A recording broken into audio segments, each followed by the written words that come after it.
Welcome to episode 39 of 50 Ways to Succeed at Work, where you hear stuff about ways to succeed even the most well-intentioned colleagues, advisors, careers officers and HR departments may never get around to mentioning. Today's episode is on you being an arrival artist. How you turn up to work makes a more significant difference than you might think. That was possibly Angela Jolie, the actress, arriving for work. She's one of several celebs who own a helicopter, including James Cameron, the director, Harrison Ford, and Michael Bloomberg, the financier. No wonder they arrive early. You don't need a helicopter, though, to make an impact by how you arrive at work.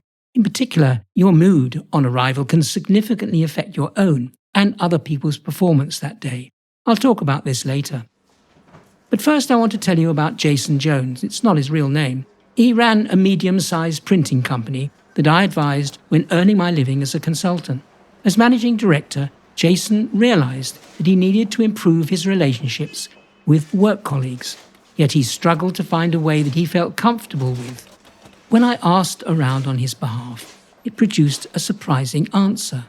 When Jason arrived each day at his office, he walked straight past open doors where people were working. Head down, looking neither left nor right, Jason strode purposefully towards his room at the end of the corridor. "Why doesn't he say hello to us?" asked several people I spoke to. Another wondered why the boss didn't even say good morning on his trip down the corridor. Yet another complained that the director never took his hat off before heading for his own office. He appeared to scowl beneath his immaculate black trilby, like a detective wanting to stay invisible. Hearing this feedback, the MD's eyes widened in shock. It never occurred to him that how he arrived each morning impacted others. That lack of awareness is partly why I'm talking about you becoming an arrival artist.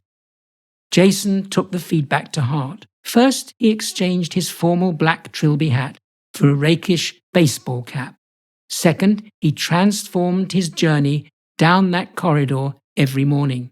Now he took his time, rather than marching ahead, eyes fixed on his destination. He popped his head around people's doors to greet them with, "Hi there, morning," or "Hi there, good morning," or "Had a good journey today," or "You're in early. How's the project going, by the way?" No matter where you are in the hierarchy of your organization, your arrival in the office matters. Being on time or a little early can help. Even if you work from home, mainly meet colleagues virtually, or have a hybrid work pattern, your arrival in whatever form can still convey mood. Send a silent signal about your commitment and set a standard for others to emulate. When you arrive at work, take your time to connect with colleagues. Do the minor things like making eye contact, smiling, and asking about their journey. Check whether they need any help.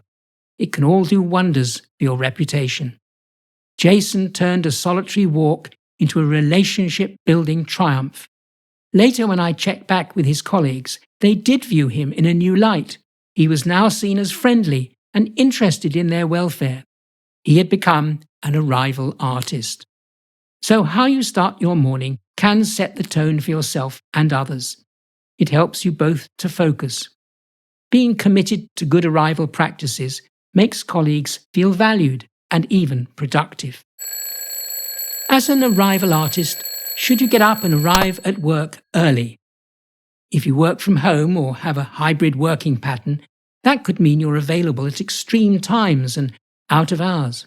What effect could arriving early have in such circumstances?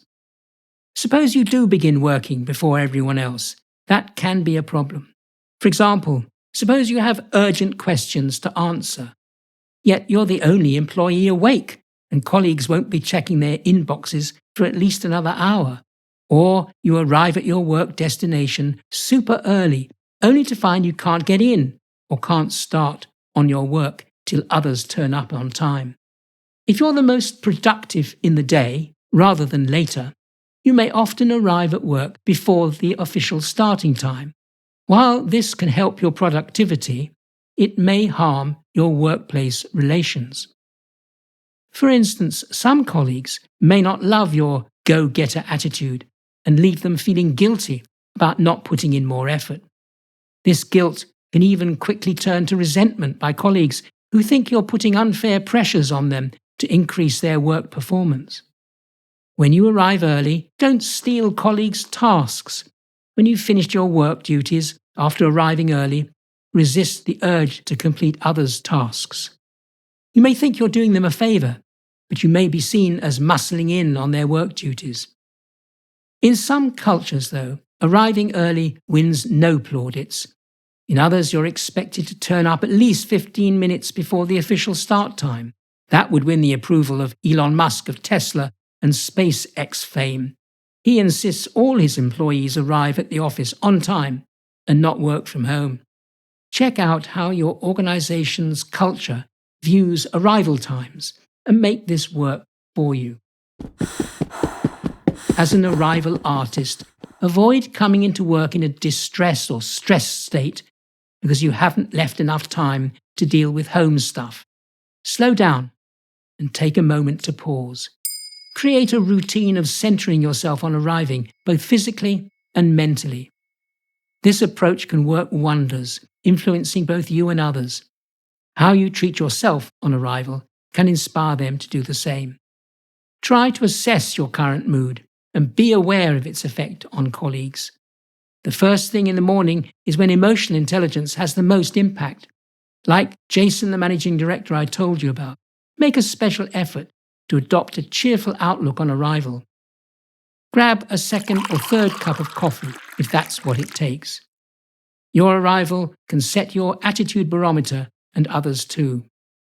One morning moan, for instance, can infect an entire team, getting everyone off to a poor start.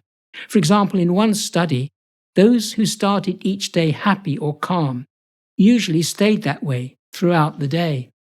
By contrast, people who started the day in a terrible mood seldom climbed out of it. They felt even worse by the end of the day, even after interacting with positive people. Mix things up a bit. For example, if you can, choose to sit somewhere different regularly. Gain a fresh perspective. If possible, walk around and be visible to people in other spaces. Trivial actions like eye contact or smiling can energize you and affect workplace moods and behaviors. So what action am I suggesting? Well, first, adjust your arrival to make you seem more social and approachable. Secondly, on getting to work, take 5 minutes of calm to arrive fully. And thirdly, pay attention to your mood on arrival and how it may affect those around you. And my takeaway from all of this? Become an arrival artist, using insightful ways to affect you and others positively.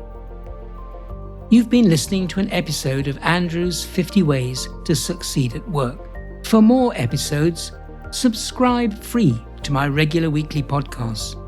You can catch up on past ones at the 50ways.site, where you can also become a foundation member with access to e-learning units, transcripts, further reading links, and the forum where you can ask questions, share problems, and join a growing community of people who seriously want to succeed at work. Thanks for listening, and bye for now until next week.